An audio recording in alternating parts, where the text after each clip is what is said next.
What is the crack, guys? Welcome back to the channel and a very Merry Christmas. So today's video is going to be 3 recipes to help you over the festive period. We will do sprouts, we will do potatoes, and we will do a classic dessert. Again, if you are new here, please subscribe to the channel. We have weekly videos to help you get cooking in the kitchen.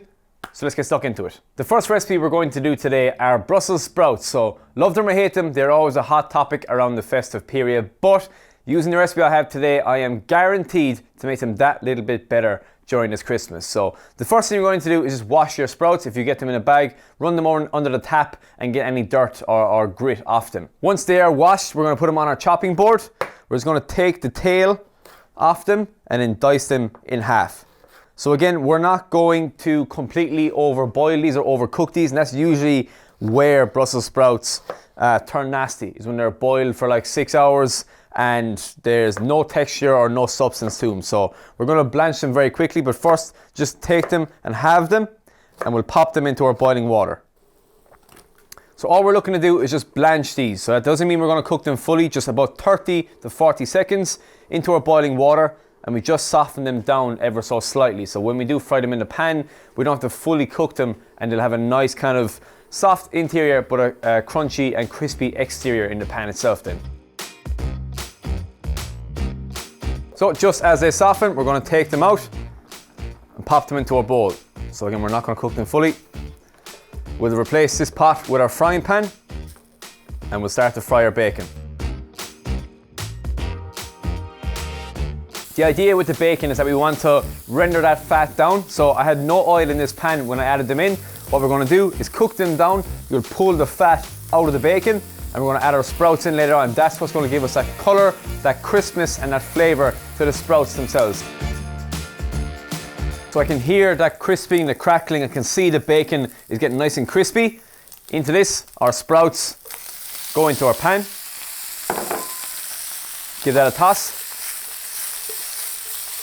And the final few touches is a pinch of black pepper. Black pepper and bacon goes really well together. And then we'll do just about a teaspoon of honey. So it'll add a bit of sweetness to counteract the bacon itself. Small pinch of salt. Ramekin of hazelnuts. And all I gotta do is toss that around and just get a small bit of a crisp and colour on the outside of those sprouts. I am very confident that even the biggest sprout haters won't say no to this. So we'll knock that in the center of our pan. You see we have that beautiful charring on the sprouts, that really crispy pancetta, and then those hazelnuts, the honey, the pepper, it all brings us together. And I'm very confident that they will be much better than those 2-hour boiled sprouts you may have at Christmas. So the next recipe is probably the most important component of Christmas dinner. It is the roast potatoes. They need to be fluffy on the inside, they need to be crispy on the outside, and there's a foolproof way of making that happen. So I have my potatoes just peeled here, so I'm going to just dice them down into about cube-sized pieces, so probably quarter the potato itself. So what we're looking for is about large cube-sized pieces, so we'll just dice them down. The first thing we're going to do is pop them into a pot of boiling water, and we're just going to very briefly parboil them. That's going to soften the outsides just a little bit to help them roast, and then they'll finish cooking in the oven later on. So when they're chopped, we'll go to our pot of boiling water and ever so carefully just pop them in and parboil them for about 5 or 6 minutes, just until they're soft and they fall off a knife when they're pricked. Once the spuds are parboiled, we drain the water off. We're going to keep them in the pot for a couple of seconds, and what we want to do is just shake them around, kind of heat them off each other, and what that does is fluffs up the outside. So again, when we roast them later on, that's what is going, I'm trying to get them all in the pan, that is what is going to roast up and fluff up in the pan itself. So we'll get our roasting tray, we'll put that front and center. We have duck fat we're using today. So again, that's kind of one of the main tricks that you do with roast potatoes or any roast spuds. You would use a duck fat or a goose fat. Now any oil will work, but you'll get a much nicer golden color and depth of flavor with a particular fat like this. So we're going to take that off. It should be quite soft. If it's not, just heat it up in a pan or the microwave. Pour that on the base of our tray, and we're going to knock our potatoes in on top of the fat. Move them around And again, we're doing the same thing. We're knocking them around. We're hitting them off each other. To season these up, we have some sprigs of thyme and rosemary. So just break them up. Throw the sprigs in as well. We'll just take them out when we're serving up, obviously. But knock them all around. We'll do some cloves of garlic, so 2 or 3. There's no need to even peel or dice these. What I'll do is just get my knife. I'll just give a small bash to all of them, just to kind of open them up a little bit. Knock them into the pan. Again, we'll take them out later on. And then a generous pinch of salt and pepper. And again, that is pretty much the roast potatoes done. All we have to do now is pop them in a good hot oven, so it's about 220 degrees or your max temperature. That's going to take about 30 or 40 minutes, but you want a really nice golden brown color on the outside, and it'll still be nice and fluffy on the inside. After about 30 or 40 minutes, you'll see you have a beautiful golden brown color on those potatoes. That duck fat really roasts them up, but they're still nice and fluffy on the inside. And the main thing here is you want that really nice crispy exterior.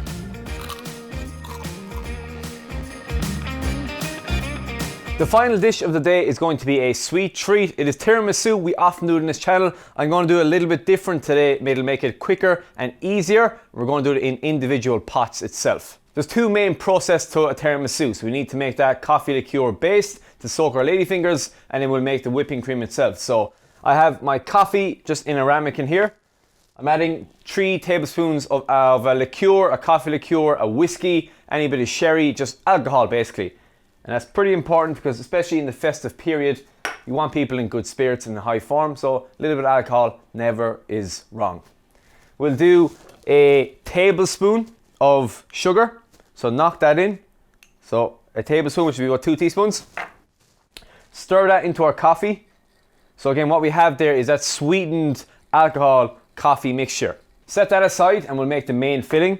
So what I've done is I've separated 2 egg yolks. So I have the yolks in a bowl itself. We'll take a whisk and we'll just whisk these together. Just to start to break it down into this, what we're going to do is add the rest of our sugar. So we'll pop that in. Stir that through and we should get a nice kind of creamy consistency now with the eggs and sugar itself. So keep that stirred, keep that on.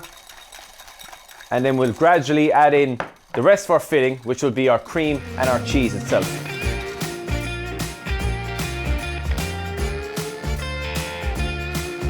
Once you can see that cream cheese is completely smooth and mixed through with the sugar and cream, we're going to set that aside. That is ready to go, and then we're going to just start to layer our glasses themselves. So we have this nice, just fancy glasses. You could use martini glasses as well, they work really well. We have our coffee liqueur, and we have our ladyfinger biscuits or amaretti biscuits that we would use for a traditional tiramisu.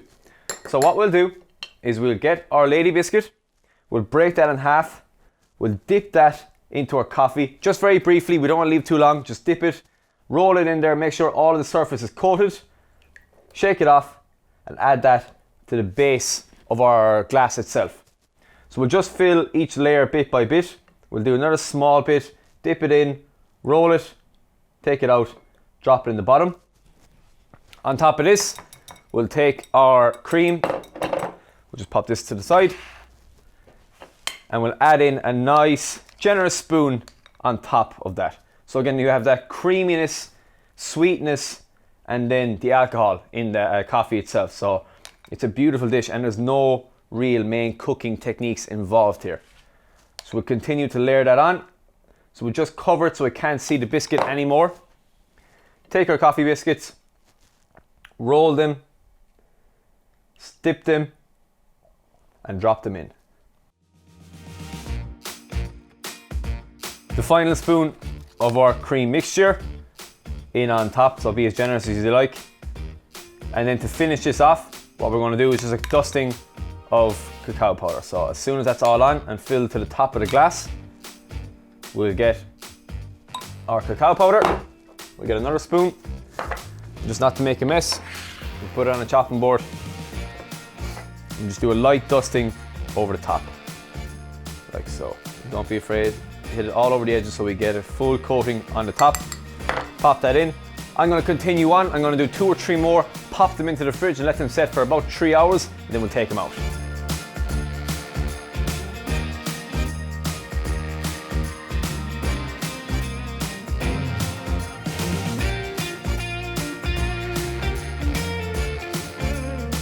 tiramisu pots have been taken out of the fridge. They are fully set. You can see that beautiful cross section of the biscuits and the cream all the way up. So again, it is such a simple recipe to make. They are made in a couple of minutes and they set, and they're handy to have in the days in advance. So if you know you have people coming over or you need to feed people at night time, these are a great hack to have. The recipes for these dishes are over on our website. The link is below. Our new ebooks are there as well, so if you haven't picked them up already, please do so. As always, thank you so much for watching. Have a great Christmas and keep on cooking.